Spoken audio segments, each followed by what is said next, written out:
curiosity. I am. You if better. I just not did it and lied? I'll be very mad at you. I'll give you a. freak. I'm gonna give you a spanking, Matt. Matt's a freaky little bad hoe. He's a naughty boy. You know what? We should spank Matt tonight. Matt, has anyone ever told you that you're a good boy? On Friday while you're driving, Sean. That seems unsafe. That sounds unsafe. Exactly. That's part of the thrill. Matt's real naughty Matt, tonight. if it makes you feel, I'm addicted to the thrill. Is it a dangerous love affair? You get to sit in front of the car so we don't die. It sounds like you You'll guys get car sick. haven't learned a lesson from our series on how cars are a magical place where you're perfectly safe. Now I'm erect. How do I make this stop? The Sega Dreamcast. Hello and welcome to Culture Illiterate, a podcast where four friends overthink movies about cars and family and how to get Sean less erect. I'm Jake, and the song from the end of today's movie, Danza Kuduro by Don Omar featuring Lucenzo, is a must-play on the must-play list for my wedding. Wait, what? Alright, I was reading something. I just did the Song at intro. the end of the movie is... It doesn't matter, I just did the intro. Everyone do yours. My name's Jason, and I'm the best man at Jake's wedding. Nah, Bitch. invited to Jake's wedding. You're also a groomsman. I feel like you're underselling yourself. Yeah, that is true. You're right beneath me in a sense. You're beneath Jake? How does that make you I'm feel? the best man, but you're one of the better men. Don't undersell yourself. You're the one. You undersold yourself. I'm Fuck a Sean, skateboard. and I'm gonna fuck a skateboard at Jake's wedding. That counts as your plus one Don't have a then. cow. Did you Come just call on, me a Jake. fucking cow? I said don't have a cow. I want a cow. Anyway, I wanted to recommend a couple of comics real quick, actually, both having to do with like a serial killer angle. One that just wrapped up after a lot of delays, The Deviant, which is written by James Tynion, I want to say. I'm not sure if it's Tynion or Tynion or something. With art by, let me double check because I'm drawing a blank, Joshua Hickson and Hassan Otsman Elhow. Sorry, because I'm sure I fucked up that last name. But it's a book about a guy who is drawing a comic about an accused and convicted serial killer who maintains his innocence. When it's set around Christmas time, the killer would kill people in a Santa suit with a weird mask, and the killings start happening again, and now the guy who's writing about him is the main suspect, but also maintains his innocence. I'm not doing a great job selling it, but it is one of the most, beautiful horror comics I've ever read. Fantastic use of negative space, and one of the few times where I ever felt like literary horror, whether it's comic or novel, never really, moves me much scare-wise, because it just feels too distant compared to a movie. This is one of the few times where I was like, oh shit, I'm a little, I'm feeling it. And then one that just started from Distillery Comics, You Won't Feel a Thing, written by Scott Snyder with art by Jock, is about a detective with a brain tumor he's living in an assisted living facility, and there is this serial killer that some people think exists, some people don't. He always believed existed because he believes his high school sweetheart had been a victim of this killer, and then he has months to live with this brain tumor. He's experiencing hallucinations and memory issues as a result of it when the killings start happening again, and he resolves to catch the guy before he dies. Both excellent. Nice. You know what else? You know what else is excellent, Jake? You? Fuck you! Don't steal my. I was gonna say UVB. So now you know what? Fuck you. Never mind. I take it back. There could have just been a cute moment between us, and instead you lashed out. I agree. Anywho, I have a couple of recs too. So I recommend first and foremost the new Scowl record. Scowl's a punk band. I would call them a hardcore band, but this new album's not really a hardcore record, so I don't know. Who gives a fuck, really? I mean, genres don't really matter. I think they're more so better for describing than actual categorization, you know? I don't know, it doesn't matter.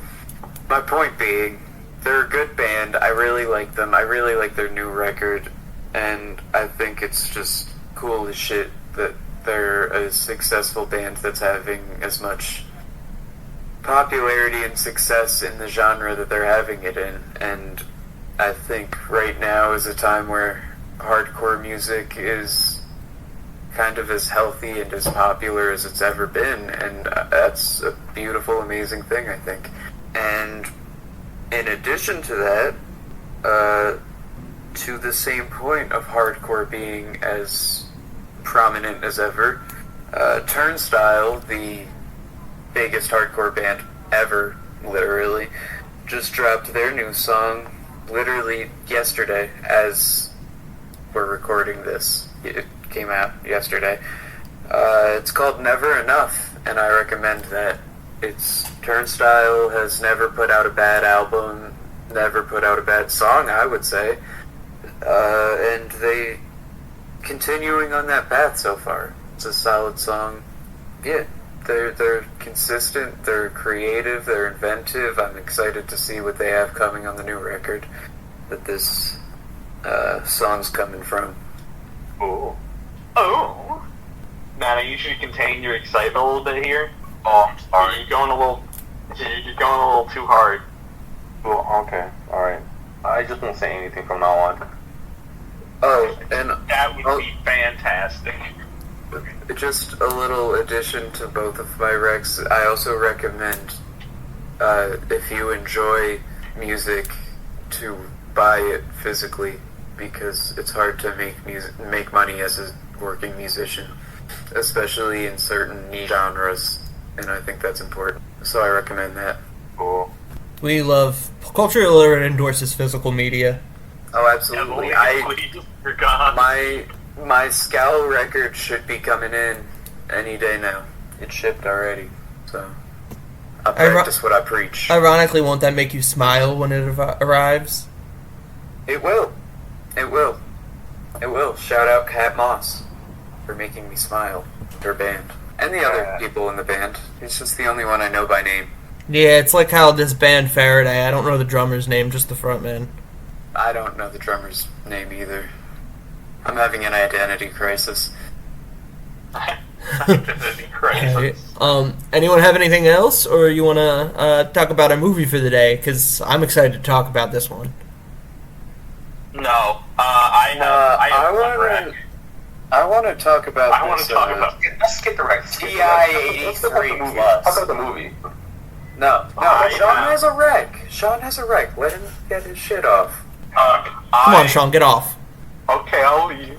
I was making a masturbation joke, not a you leaving joke. Okay. And if you're masturbating, we definitely don't want you to leave. I'm going to keep going then.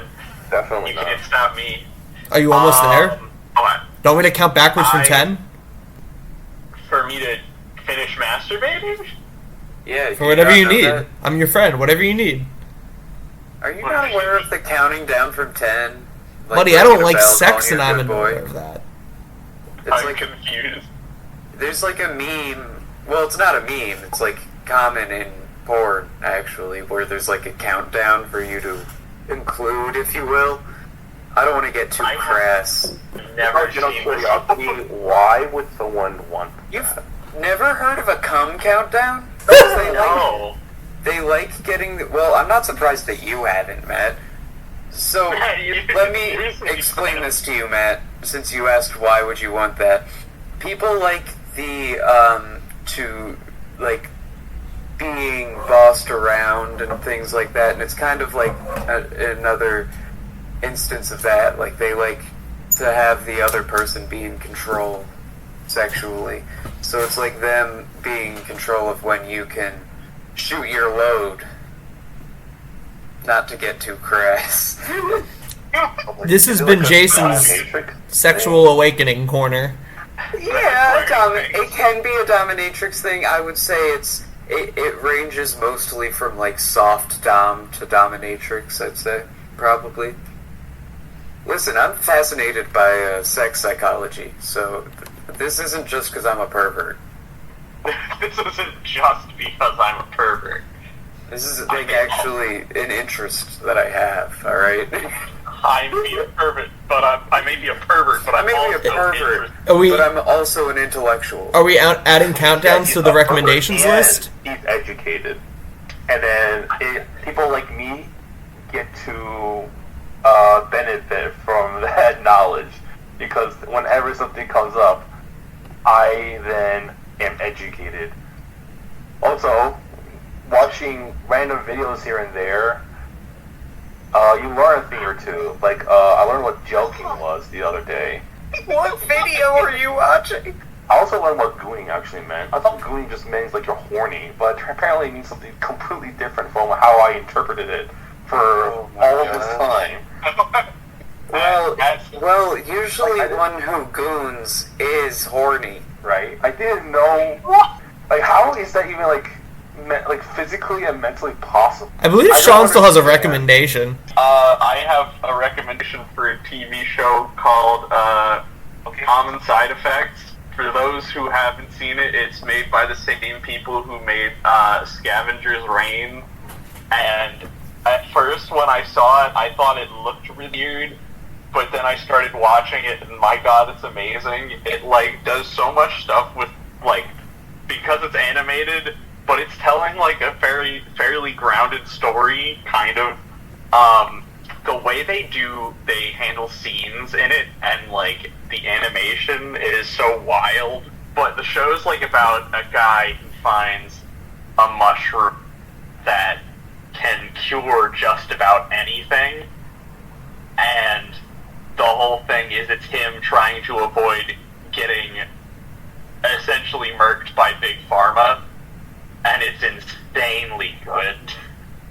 So I highly recommend it for anybody who's a fan of either just adult animated shows that are have an actual story, or and it has this good comedy to it too that's awkward, similar to kind of what was in the quieter moments of Smiling Friends. It's a very weird show, but I highly recommend it. Sounds good. Just to let you know, Sean, I looked up Mushroom Show on Google and it popped up. I looked up my show and it popped up. Alright, y'all ready to talk about Fast Five? No. Oh, that's a shame. I mean, I could cover... Why for all this time? I could cover this movie for an hour and a half by myself, easy. If you're not ready, Here Sean. we are. Alright, guys, talking Jake is about telling us... sex stuff. Jake is telling us to leave. That's the wild misinterpretation. Jake doesn't like us. He said he wants to do this for an hour and a half by himself. Better leave, guys. So, released April 29th, 2011, is Fast Five, which kind of feels like a culmination of the franchise so far. It has an ensemble cast from across all the different wide varying entries, with Vin Diesel returning as Dominic Toretto, Paul Walker as Brian O'Connor, Jordana Brewster as Mia Toretto, Tyrese Gibson as Roman Pierce, Ludacris as Tej Parker, Matt Scholes as Vince, Sung Kang as Han, Gal Gadot as Giselle, Tego Calderon as Leo, Don Omar as Santos, along with newcomer antagonists Joaquim de Almeida as Reyes, Dwayne "The Rock" Johnson as Hobbs, and loosely an antagonist, but kind of one still, Elsa Pataki as Elena. It was written by Chris Morgan and Gary Scott Thompson, with direction from series architect Justin Lin and cinematography from Stephen F. Winden. And yeah, I like this movie a lot. This is about to be a whole lot of me praising this. Yeah, this is our first one with Cock Johnson. And I think it's his best performance is hot. Like honestly, I think Dwayne Johnson is spectacular in this, and I have been known to shit on Dwayne Johnson. Well, right. I also have been known to, but this is the one. This is the role for him. You know, this is the one that if he's to me in all of his other movies, he's almost kind of doing a version of this, where this is his peak. But I feel like this is what he normally does, but it's a bit higher, and also he says fuck, so it makes it even better. And it is a fantastic use of a PG-13 because, fuck. you know, right off the bat, we know that this guy is a badass, you know. He's not gonna... He's not gonna fuck around. He's not gonna fuck. But the thing is he just plays a very straightforward character, like a very serious, you know, very strong muscle character, and I feel like he plays that very, very well. It's kind of like very stereotypical of, you know, like a WWE actor, but he does it very well. I'll give him that. That's what I mean, is like, this is the role for him to succeed in. Exactly.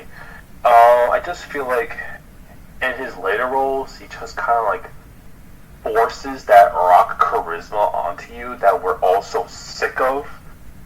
But this is before that, and I'm gonna say it, like, watching him just being a straightforward character, just being a straight, like a super straight federal officer, it's kind of refreshing. Definitely. Especially, like, after watching not too long ago a recap of Rampage, and I felt my brain rotting. Yeah, this was definitely very refreshing. Yeah, I mean, Rampage is fantastic. Rampage does have entertainment value in a very different way, I will say. But A lot of the Rock Johnson movies have entertainment value, but they're not for its intended purpose. Like, what was it? There was like this one called like Skyscraper or something like that, and it was like one of those ridiculous movies I've ever seen in my life. Yeah, but in this, like him basically being like a one-legged Superman. Oh my gosh, I need to rewatch it because I don't think you do. Flabbergasted.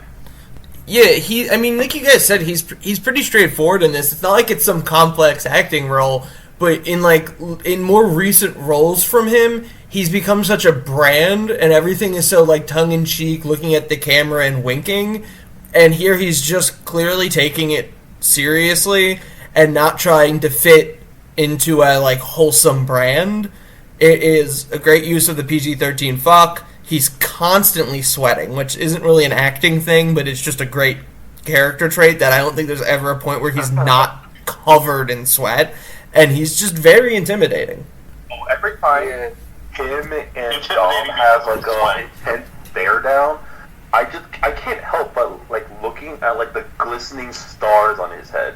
Like, it's so distracting because you look at him like what he does and you're just like, why are you sweating so much? Because he walks like 5 feet and yet he's glistening.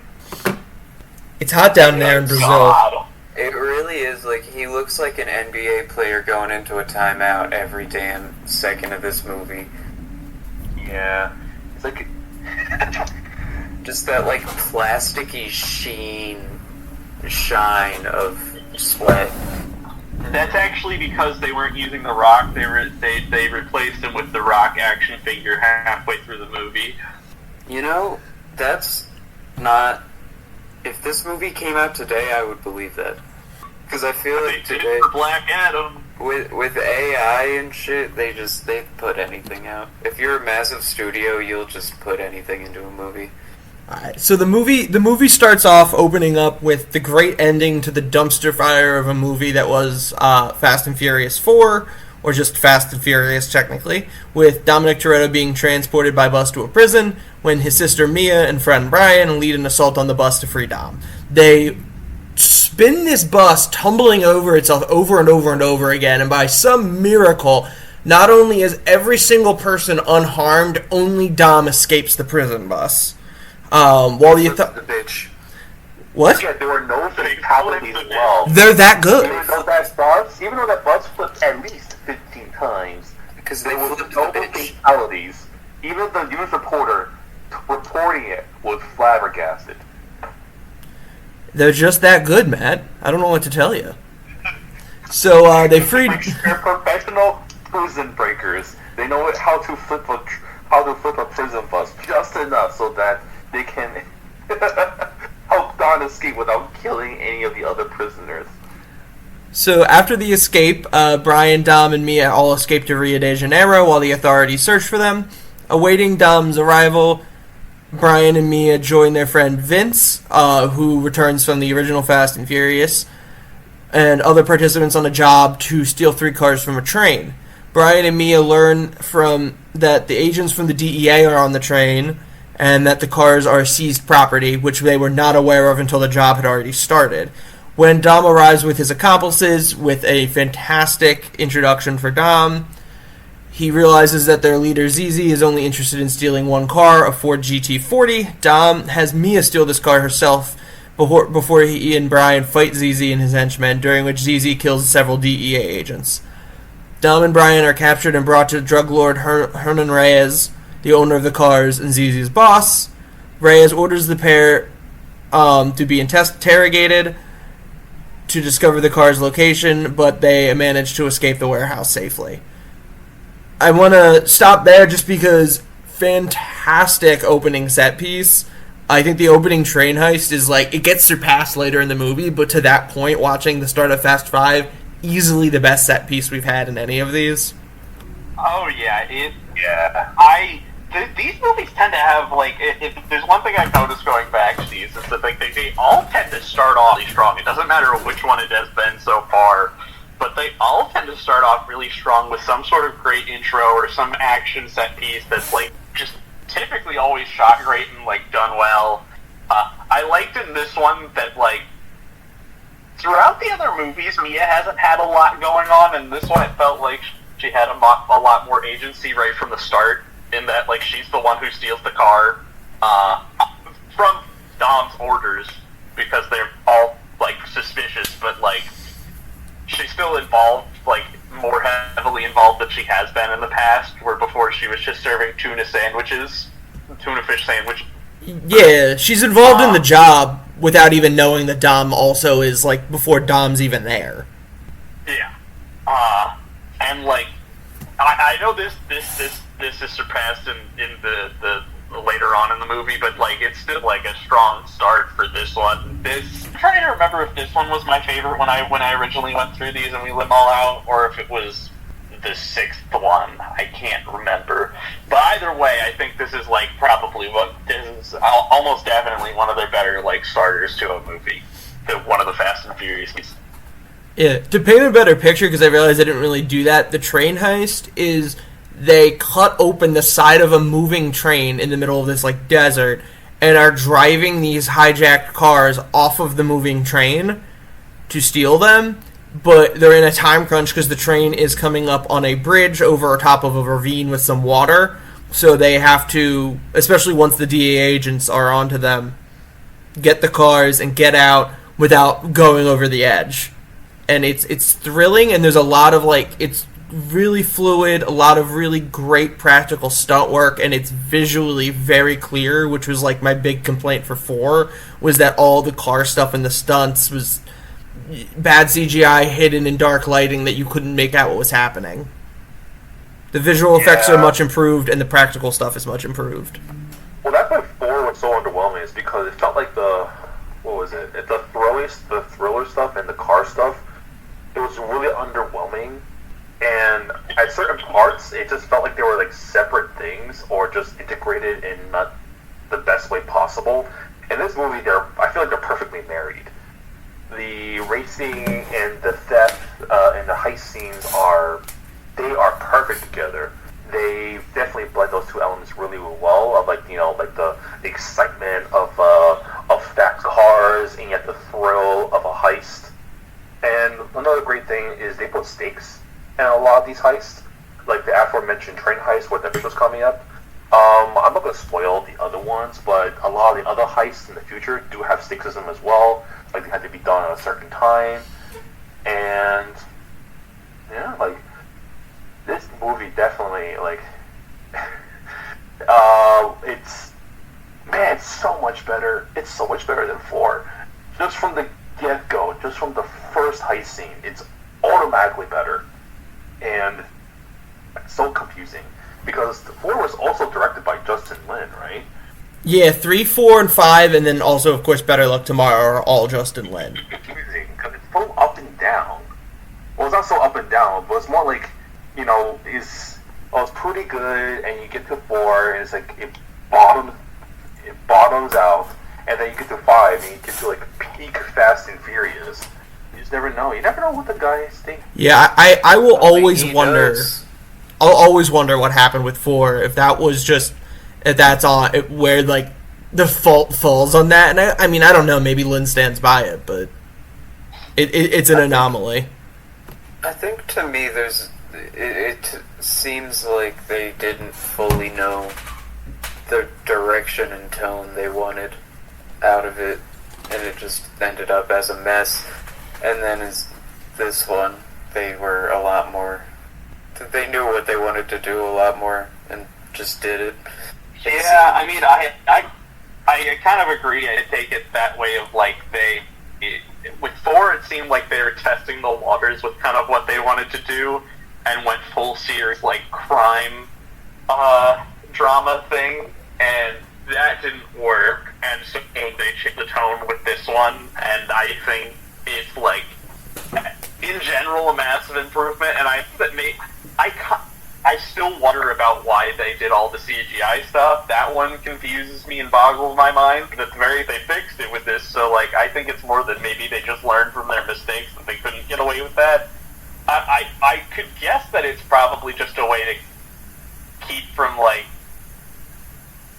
putting, stunt actors in dangerous situations with vehicles. That's my only assumption. It's like safer to do CGI, and I kind of don't know if it would be cheaper or not, realistically. But maybe it was. Who knows?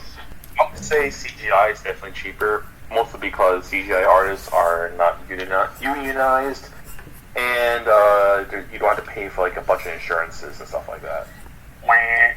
So, from here, Dom, Brian, and Mia become framed for the murders of the DEA agents on the train, and the U.S. government sends a team of diplomatic security service agents led by Luke Hobbs, The Rock, and assisted by local Brazilian police officer Elena Neves to Rio to arrest them.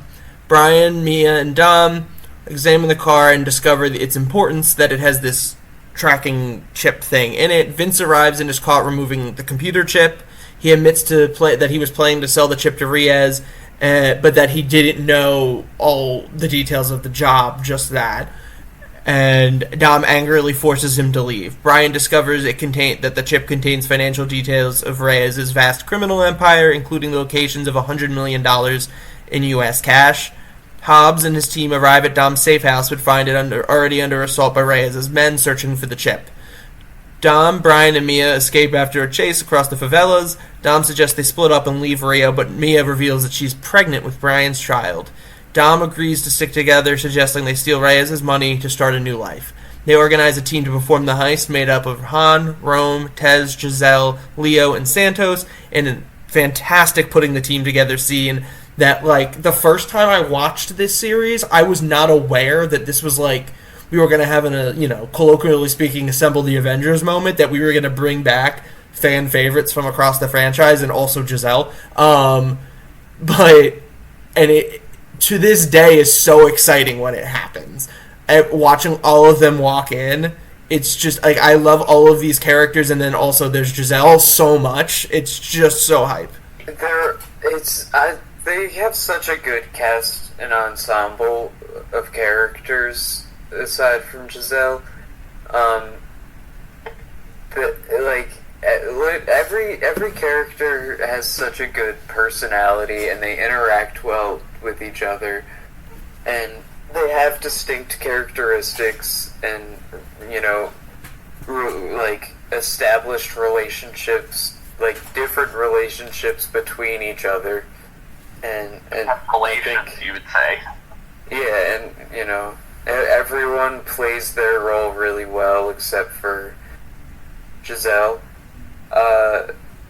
Yeah, I completely agree. I think it's just awesome. It's like it's the moment you feel like you've been waiting for. It is like the Avengers assembling moment, because it's like you get Dom and Brian in the first one, and then you get Rome, and you have all these great characters, but you haven't gotten to see all of them together yet. And it's just nice to, like, actually for the first time relive watching them all together.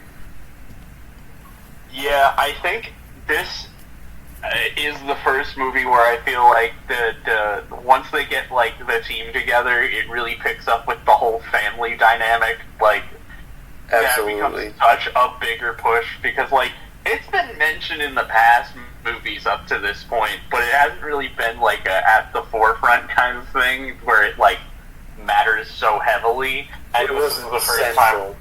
time.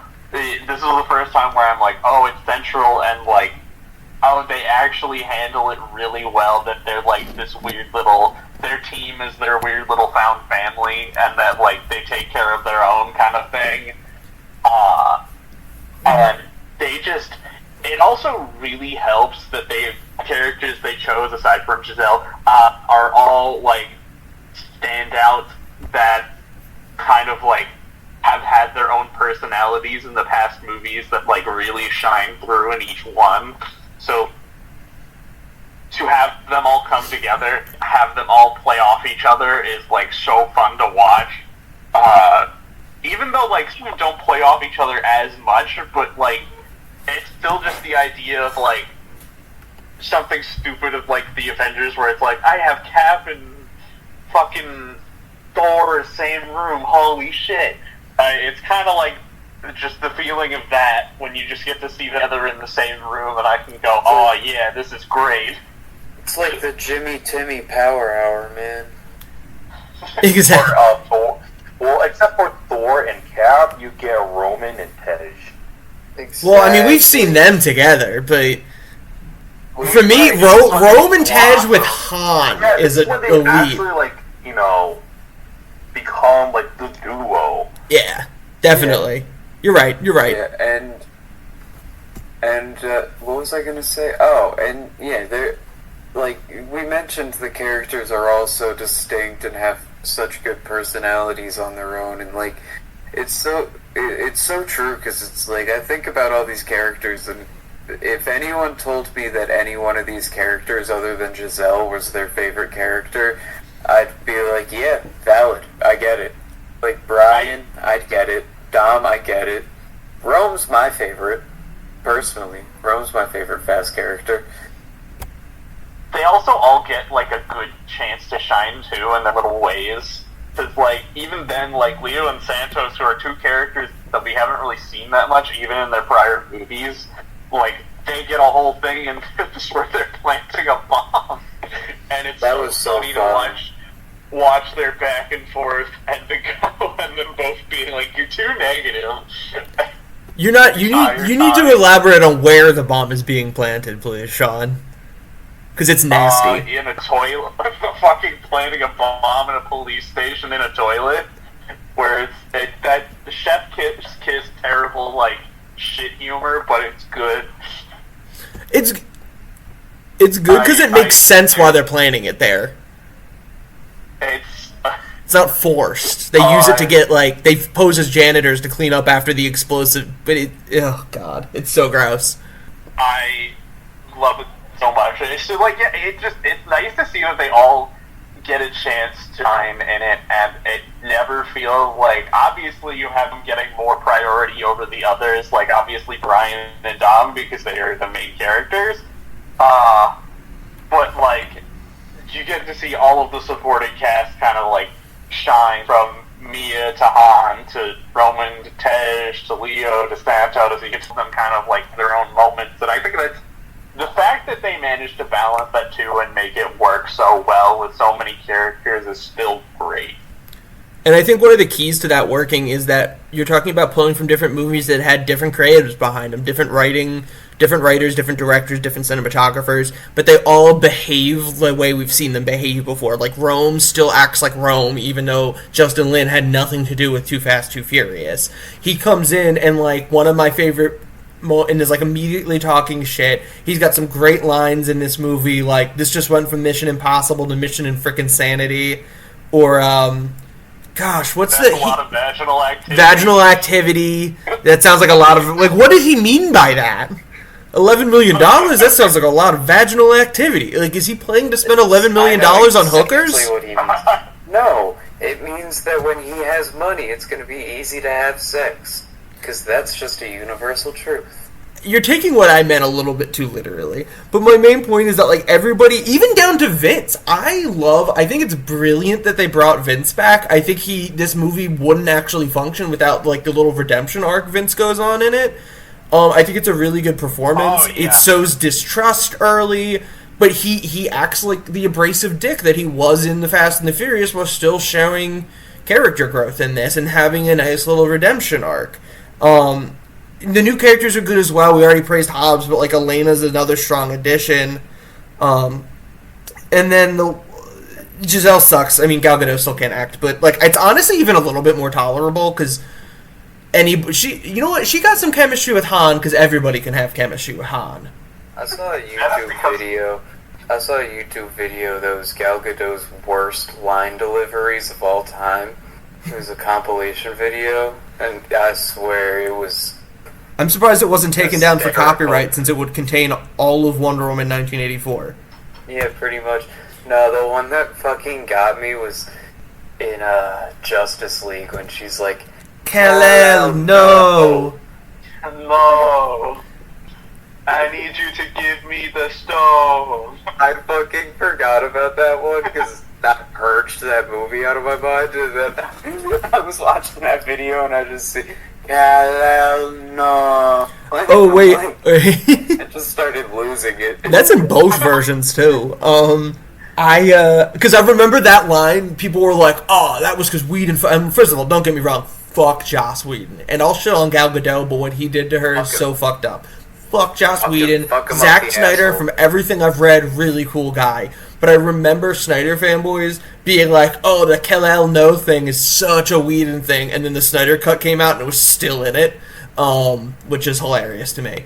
But I remembered what the two Rome things that I really liked that I forgot. And it's that he walks in and immediately acts jealous of Dom about Brian, the way he acted about Monica in Too Fast, Too Furious.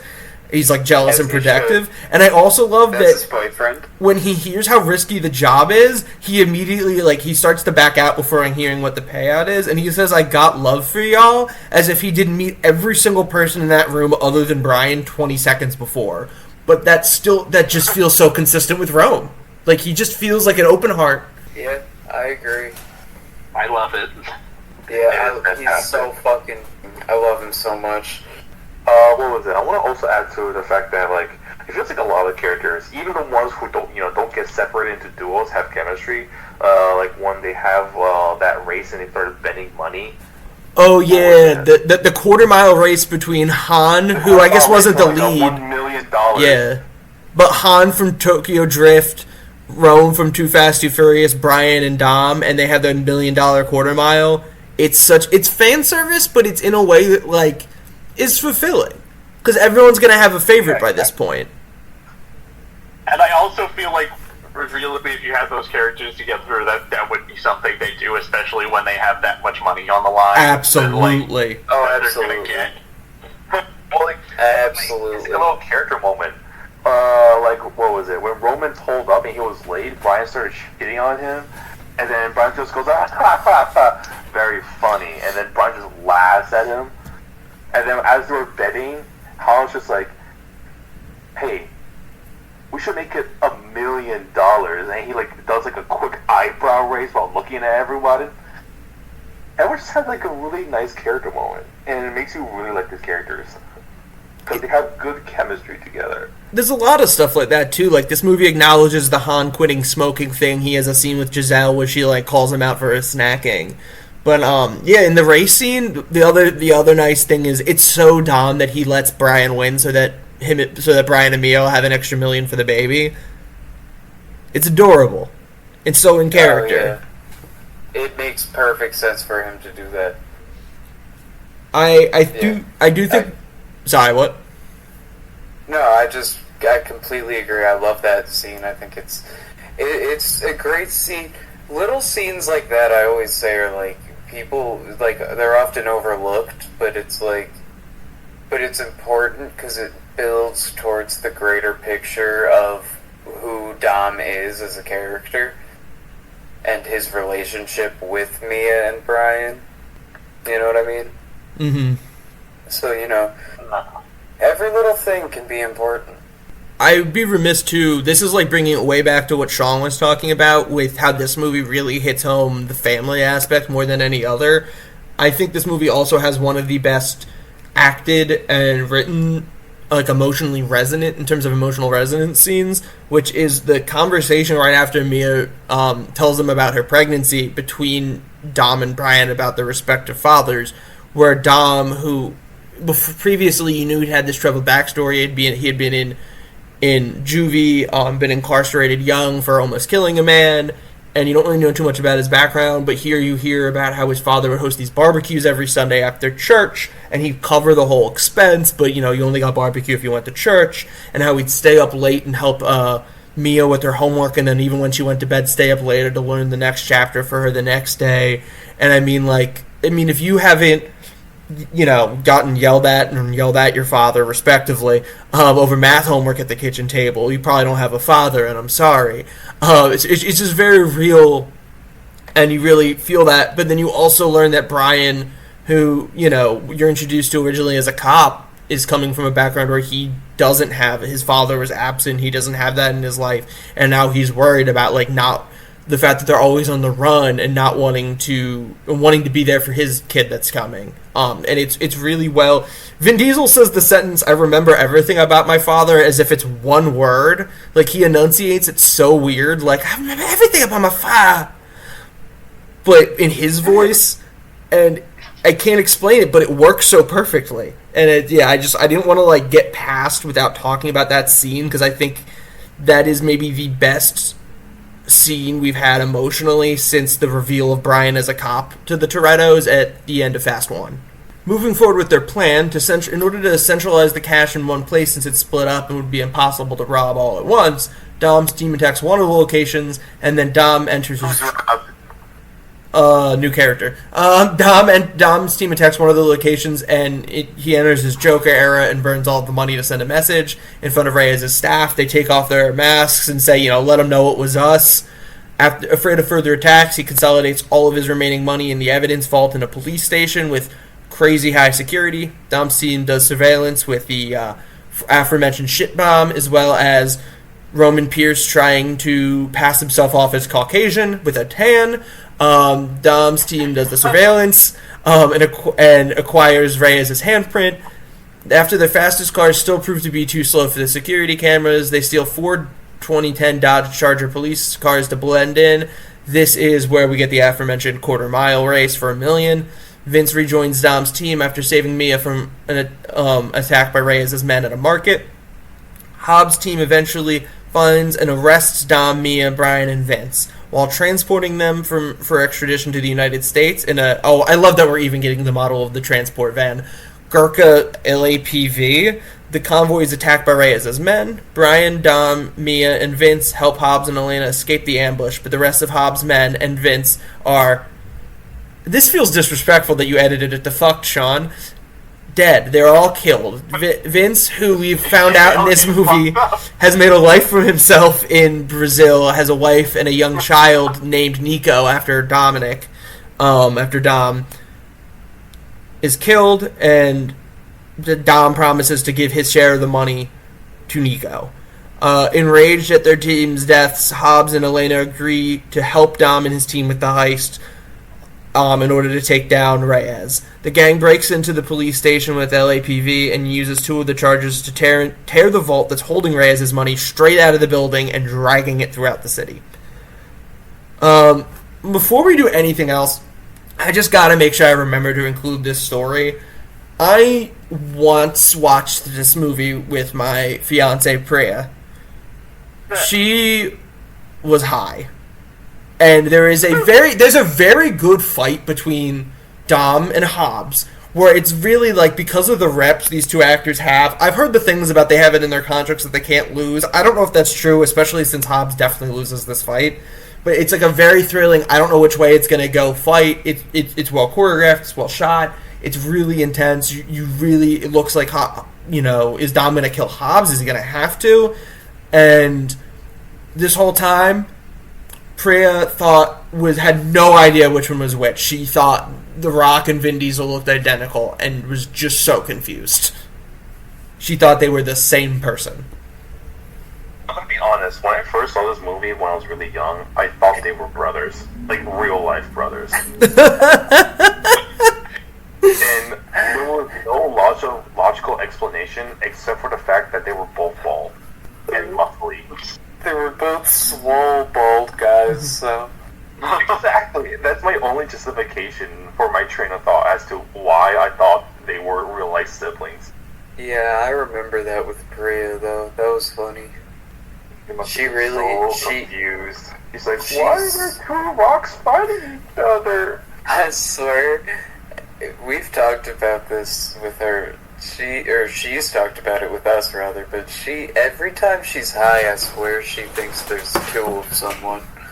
Bro, I wonder if you grow your hair out long enough to be like the same length as Jake's, that she will confuse you and Jake. That's a concerning thing to think about. I'd be tripped out when you stand next to each other. Well, she did when we visited. That's what happened with my dad and my uncle. Yeah, we went and visited our uncle. The bald ones? Yeah, our Uncle Eric in Vegas looks very similar to our father, who has guest starred on the podcast before. Check out our Iron Man episode. And she got high and was like, "There's two of them again." Really, the only difference is, like, our uncle's a little bit taller than our dad. Other than that, they look very similar. Nah, She goes... Dad's more built. He's built different. You're welcome, Dad. I know you're Anyway. listening. But she was sitting there and she goes, "This is crazy. There's two of them."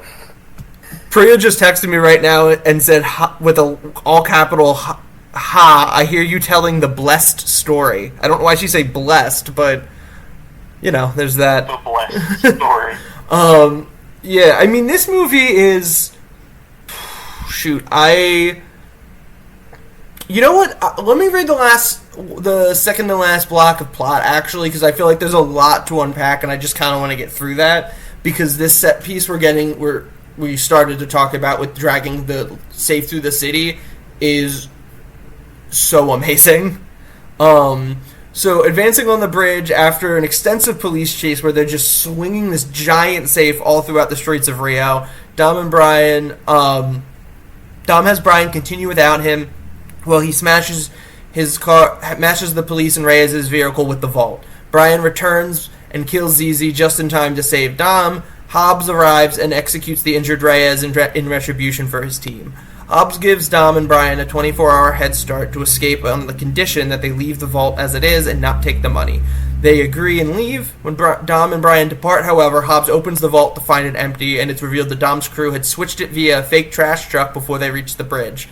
After splitting the cash, Vince's family gets his cut, and Dom gives Vince's family his cut. Dom's team goes their separate ways. On a tropical beach, Brian challenges Dom to a final quarter mile to prove who's the better racer. During the end credits, Brian and Dom are seen racing each other in their new cars. So, I feel like Mission Impossible movies are typically viewed by, including myself, as like the high watermark for big crazy action set pieces in modern blockbusters. And I think the end of this movie is just as good as those. Like, it is a standard to be held for anything of this scale budget-wise, should look this good and be this fun. I just love the whole fucking security vault sequence anyways. It's just such a fun thing to see them driving through the sea, destroying huge swaths of stuff with a vault just everywhere. I also love the whole switching up of the vault thing, because they show earlier that they like purchase a vault so that Tej can test it to make sure that like they're prepared for when they have to open the real vault. And then they have more use for it other than just buying a vault so Tej can test on it. I think that was like a perfect thing. Yeah, just for like the that whole, was a clever callback. Yeah, I feel like them, just dragging that safe through the city to me, is the moment where they, like, fully commit to the tone of this franchise moving forward, of, like, balls to the wall crazy. It's also done so well. It's done incredibly well. I'm gonna say this, it's probably one of the best action scenes I've ever seen in my life. The fact that, one, the concept of dragging this gigantic safe around the city, and it is essentially like it's like a runaway maze. Every time they take a turn, it's going to destroy a building, it's going to destroy a car, and the other fact as to why this scene is so good is because you can tell that at least a majority of the shots are practical. Like these cars smashing into each other, these cars being smashed into little tiny pancakes, and the fact that they're actually dragging a gigantic safe around, like that's not CGI, that's actual practical effects. They just have like, I remember like how they pulled this effect off. It was basically this gigantic this small little car. They put like a safe. They put like a fake safe over, and that person behind it had like drive around to make sure that he's following the two Dodgers in front of him. Yeah, and anything that does have to be like that, dedication to the craft that I love so much, and it's ageless. Like it's going to be one of those movies that people will love, even like 30 years down the line, because you can't replicate that kind of like excitement through CGI. Because I'm not sure like how good CGI will be like 30 years from now, but it definitely isn't going to be anything as realistic as doing the real thing. And anything that is picked up in visual effects, because all the visual effects in this are spotless too. It's such a seamless blend, like you cannot tell. It really is. I don't know. I mean, at the end of the day, it's just a great time. Like, it is. I have seen this movie so many times, and every single time I am thrilled for the entirety of this chase. Oh, yeah. Because you get the excitement of a heist because they're dragging a literal fucking safe around Brazil, and then you get the excitement of, watching these Dodgers roar their engines down the street, and then you get to watch really cool car maneuvers. Applause to the stuntmen. I wish the stunt crew was named in our script, because they honestly deserve a shout out. Like, they made this movie incredible. I feel like we should go through like the John Wick series one day, and then we should also like name the stuntmen as well. Love that idea. Because they just make the movie so good. Like, honestly, with the rest of these movies, we could do that too. Oh yeah, exactly. Especially the next two, like 6 and 7. Oh yeah, we should definitely. Like, we're about to enter a really good run of movies, and I'm actually looking forward to it. I'd say we entered it with this one. Oh no, yeah, we did enter it. The one thing Fast and Furious. The one thing I will add as a negative that has nothing to kind of really do with this movie is that, like, because of the start of this and them trying to one-up everything, like, in future movies, it does make me a little disappointed, because I feel like the last one they had was fun, but I kind of am, like, curious as to how they, like, putting yourself into a situation where you constantly have to up yourself is kind of a difficult challenge, because you either manage to succeed or you don't. But yeah, like, to finish my whole thought was that, like, yeah, because, like, you have things where it's like, this one was just fun, and then have, like, the more recent ones where it's like, they take a car into space, and that's cool. I think that's fucking hilarious. However, I think if I had to compare, this is better than them taking a... Wait.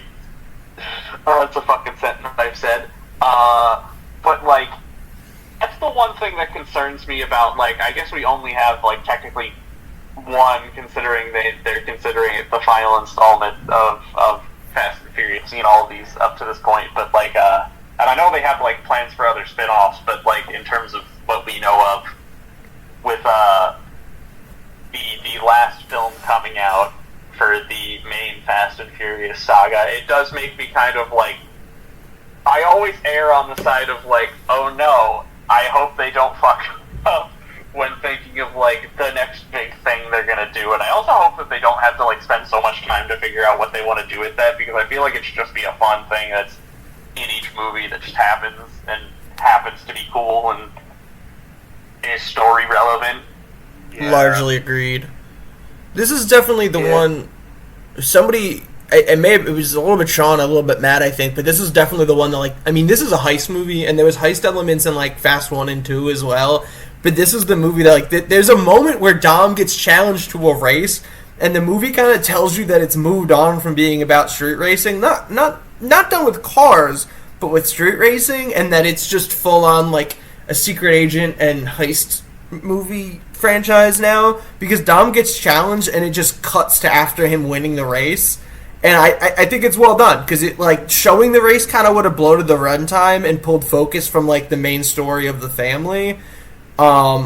This still kind of glamorizes the cars, so it doesn't abandon where the saga's coming from, but it doesn't overindulge either, and it's just like a quick way of being like, hey, we've moved past that. No shame in it. No shame in the series' past, but we're not just doing street races anymore. It's bigger than that. We're driving volts through Rio. Well, yeah, I think they realized that if you're gonna make 5+ movies, you kind of have to expand the recipe. Yeah, it's kind of like they have the wherewithal to know that they have to grow past that, because it would get kind of boring and stale over time. But they always make cars the focal, like, center point of any action scene or piece that they do, and they're always at the center of the whole thing. So it, like, I have no qualms. Like, it's so great. It's because they made the unbelievable transition from a car-centered franchise to still a car-centered franchise, but, you know, including heists and buy tech.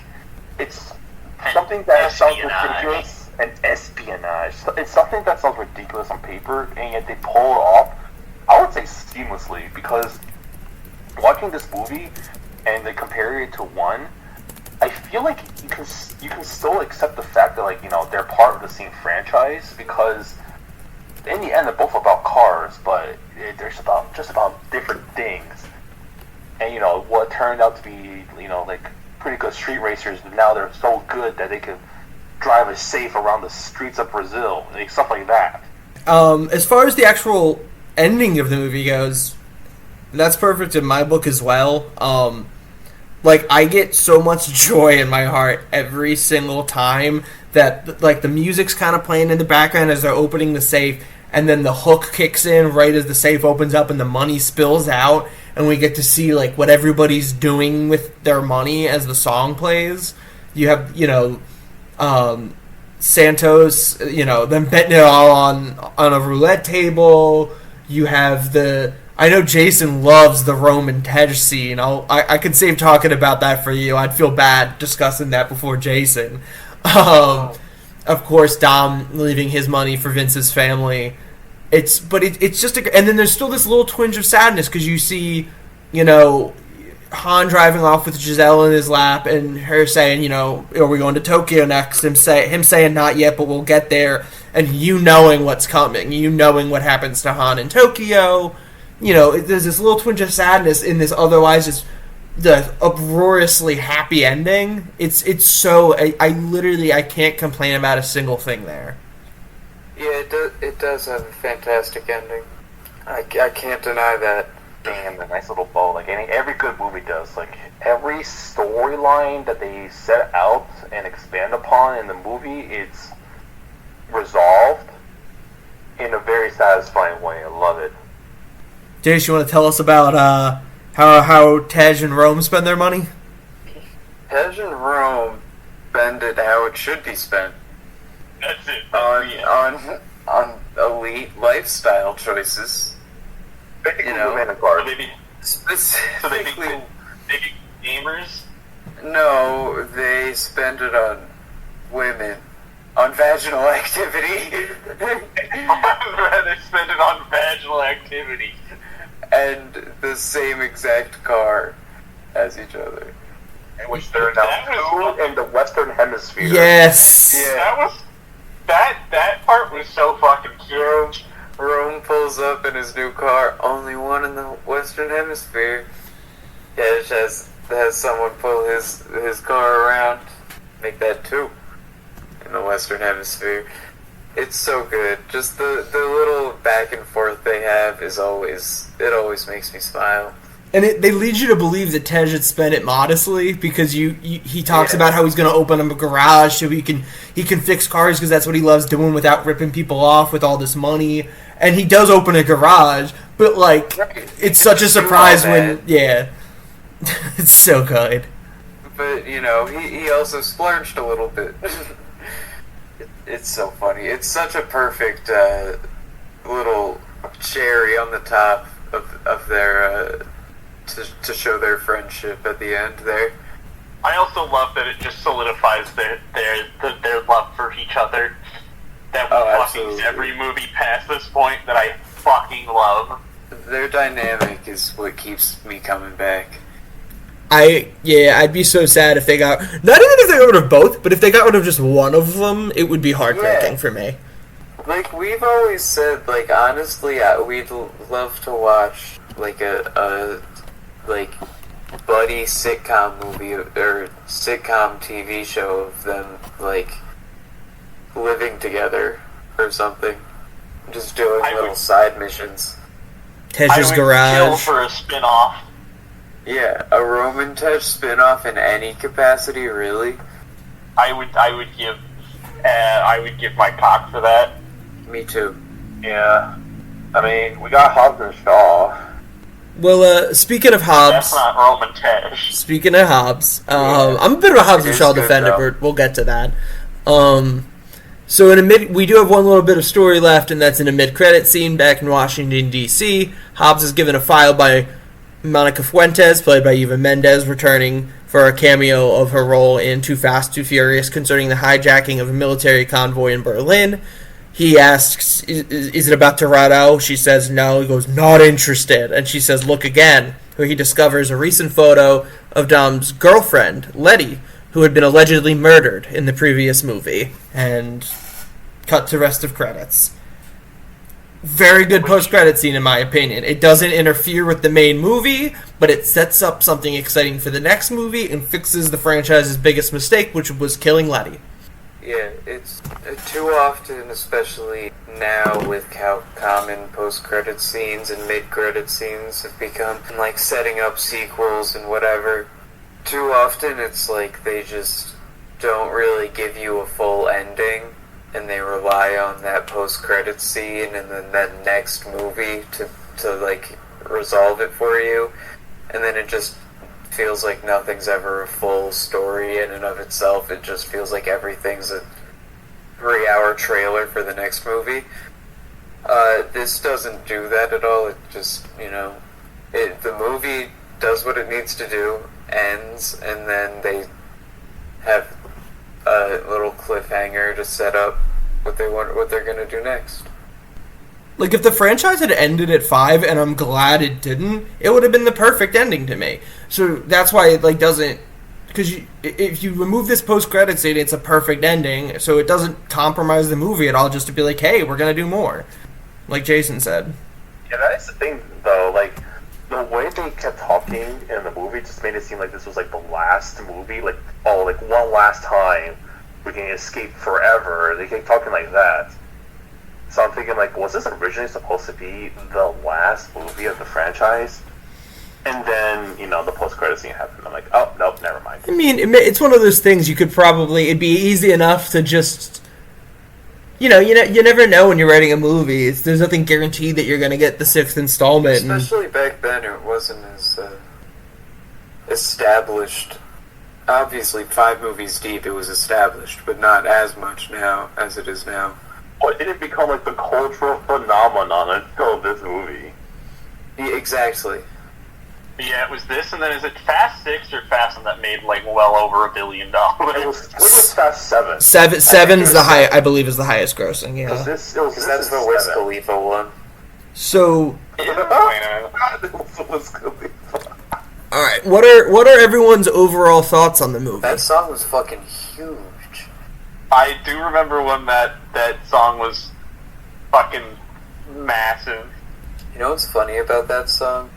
Obviously, Charlie Puth sings it, and that was like his biggest, like first big breakout hit. But he like was a songwriter before that, and he wrote that song, and then they were shopping it around to like see who should sing the chorus, right, and sing the song. And they couldn't find anyone that wanted to do it. And Charlie Puth was like, I can sing it. And he said that, like, someone at the studio was literally like, who are you? And he's like, I'm the guy who wrote the song that we're trying to give away.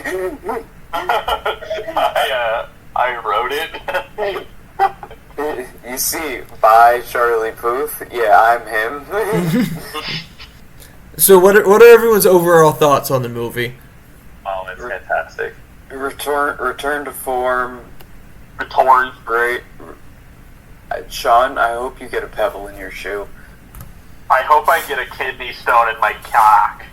Well, they usually do end up there at one point or another.